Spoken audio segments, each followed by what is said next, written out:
Here at the front door, we're going to have one outdoor sconce right there at the top of the front door, controlled by a switch inside. Opening the front door, we have a switch here. It's a double box. One is for the outdoor light, the other is for the entryway. And we believe the entryway needs 2 cans. We're going to let you decide if that includes that outside area or if it's just in here. Going from the entryway to the hallway, we'll have a 3-way switch with 2 lights in this hallway. It seems right. Maybe the switch is right here for one, and over on that back wall for the other one. 2 can lights in this hallway. Downstairs hallway bath. We'll reach in, have a double box light switch right here. One that controls the vanity light and the overhead light. You got to add an overhead can and a vanity light centered on the vanity, which is right there on that picture. So one turns on the light, one turns on the fan. Okay, in this back room, have a light switch here that this would be a 3-way light switch that controls cans. It needs to be 2 or 3 or 4 cans on the ceiling. This is a storage entryway mudroom. We're going to put shelving and stuff around. The other side of the 3-way will be next to the back door, which will be a double box. One switch is 3-weighing the lights inside the room. The other switch is 3-weighing the can lights that are in the covered area back here. There should be, 4 to 6 can lights in this back covered up here. The can lights in the carport are a 3-way. The other side of the 3-way is right here inside this back corner office. And then there's a 3-way. So this is a double box here. One controls the 3-way for the carport. The other is a 3-way for this bedroom. This is an office. And we'll have one center surface light up in here. The other box will be here. It's just a single switch that controls it's a 3-way for this bedroom / office surface light. The next room over is a little office. We're going to have 2 can lights up in here and with a single light switch right here for controlling them. In here in the kitchen, the whole kitchen is taped out on the floor. Of course, sorry about the sheetrock, but it's all taped out. It has an L shape. And I also will email you this exact kitchen design. So in here, we're going to have 6 can lights for the main kitchen area and under cabinet lights where appropriate.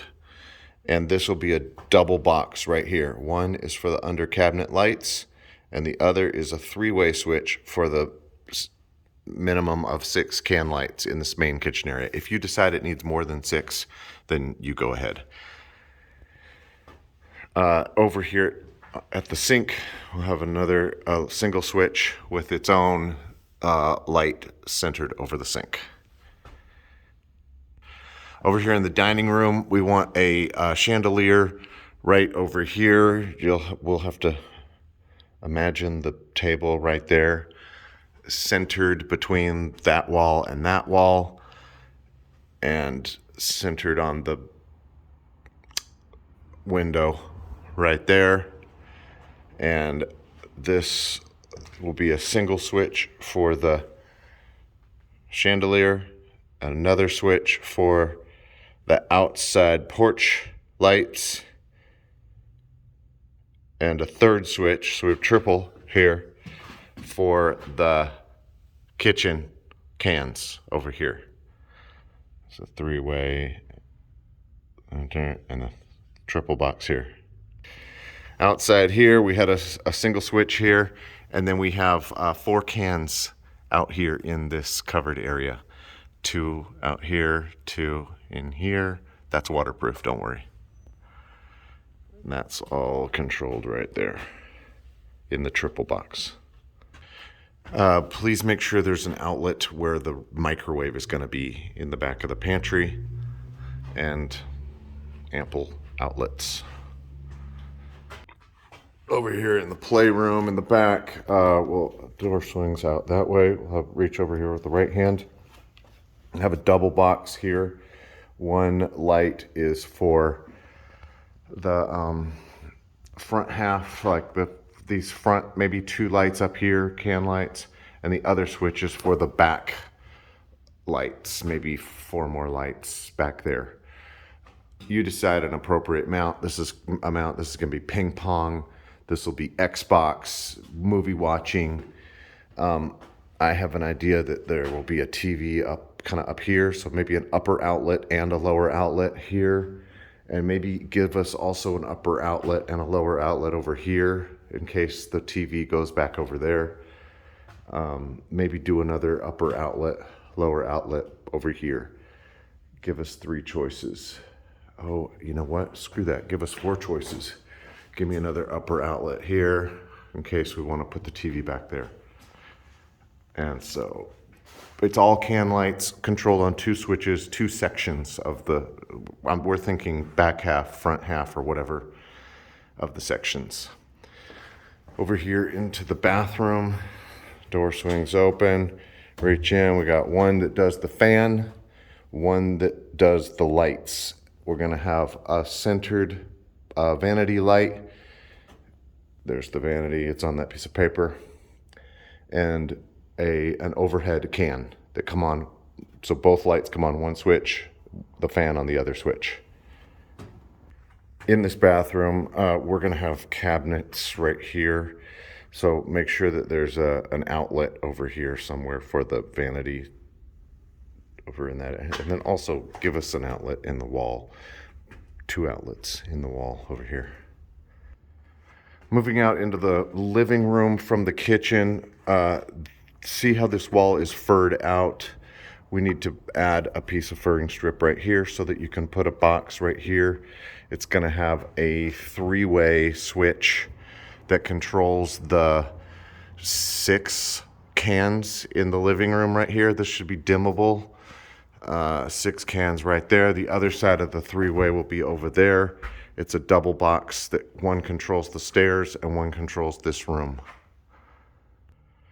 Behind the living room is this den. We need a switch right here, a 3-way switch that controls the 4 ceiling lights is probably fine right here, 4 cans. And then it's a 3-way. The other side is over here. We'll just have a double box over there. One box controls the outside light, which is right there. It's a fine position. The other one is the 3-way that controls the 4 cans on the ceiling in here.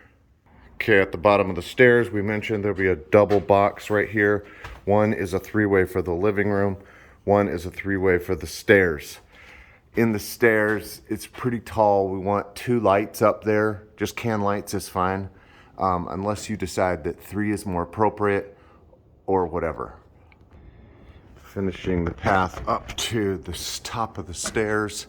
We're in the hallway now. So at the top of the stairs, right over here, should be the other side of the 3-way that controls the stairway light. And then also one side of the 3-way that controls the hallway lights. In this hallway, I think we're looking at 4 can lights. Like 1, 2, 3, one right in front of this big closet, and then one, I guess, towards the end. So I think it's 4 can lights. You can correct me if that seems wrong, but it'll be a 3-way. One is the 3-way here for the hallway, and the other is a 3-way down at the other end near the master bedroom. A switch on probably this side right over here to control the other side of the hallway lights. Got the 2 bedrooms at the end. We will have the door swing open, right hand, a single switch for the centered surface light. Over here at the bedroom on the left is door swings in like so. Right over here is where we get the switch for the single surface light in here. The bathroom Door swings open like so. We have a double box right here. One controls the fan, one controls all the lights in the room. The lights include a vanity light and either one or two. This is kind of a bigger bathroom. Either one or two cans up here. Whatever you decide is going to be ample. This is going to be a doorway right there with the water heater in the back. So water heater back there. Back here. This is a bedroom right here. Door will swing open like this. Reach in, single switch, controlling a surface light centered. Going into the Jack and Jill bedroom or bathroom here, we'll have the door actually pulls open.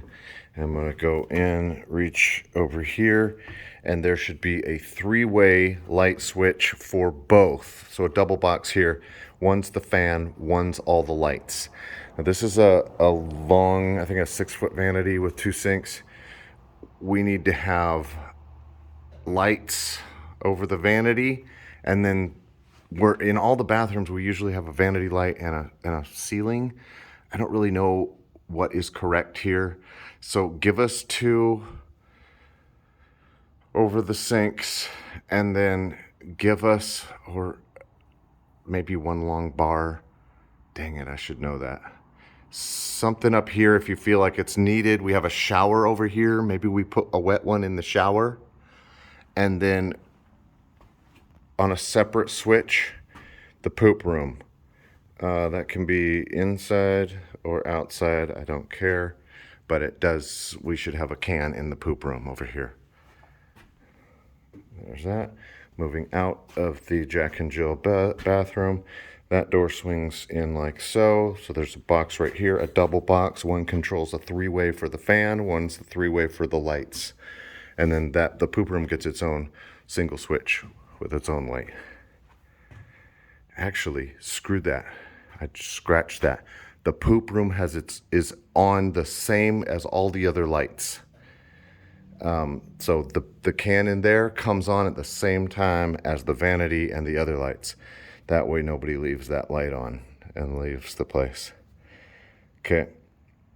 No, I just went back. I'm going back to 2, because that way you could night light it if you want to. Shit, sorry. Coming out of the Jack and Jill bathroom, here's the other kind of bigger bedroom. Light switch right here, controlling a single centered surface. And then finally we have the master bedroom at the back. Light door opens that way. Light switch here. Single light switch here that controls 4 cans. 1, 2, 3, 4. And then here's the master bathroom. Door swings open. We have 2 switches. One controls the fan, one controls the lights. The lights are one centered over the vanity, one kind of over here toward the shower. Not in, but toward, almost in. And then coming over here on the other side, we have a light switch for the exterior lights. And this one, we're going to have 2 sconces, one on each side of the patio door. One switch controlling it. And then finally, the master closet. Door swings open, one switch on the inside controlling 2 cans inside. I think I walked past the laundry room, which is this one right here, right next to the stairs. Door swings open. We'll have a double box. One controls the fan, one controls the lights. In here, we want 2 cans, not a surface light. Unless you think it needs more than 2. I don't think it does. Special things to note here, there's a hot tub right there. So make sure that gets wired appropriately. There are several boxes around. We can use everything that's here if it's any good. There's a whole nother box over here that seems huge and nice that we can use if it's any good. And there's one in the carport that looks fine. I would rather have too many exterior outlets than not enough. So I'm thinking maybe 1, 2, 3, one by the other patio door back here. somewhere out there. Maybe give me two outdoor ones in the carport, one over here and one toward the back in the carport. And then maybe at least one out here toward the front door, like that. Okay, outside in the front, I want to have on dawn to dusk lighting two tiny 4 or 3-inch cans, or you know, all-in-ones are fine. 1, 2 here, and then 2 more. 1, 2. So it lights out the whole front here, dawn to dusk. That's in addition to the light that's there. On this living room wall right here is probably where we're going to have a TV. So give me a high plug here as well. High and low. As a general rule, I want more plugs than less. More outlets than less. I forgot to point out in the master bedroom upstairs, make sure there's one wall that's obviously the bed wall, outlet on either side of the bed, not just one in the middle. There are no ceiling fans, and I believe that I forgot to tell you the under cabinet. Okay, I told you it was on a double switch here, under cabinet lighting, not over cabinet. We don't care about shooting up.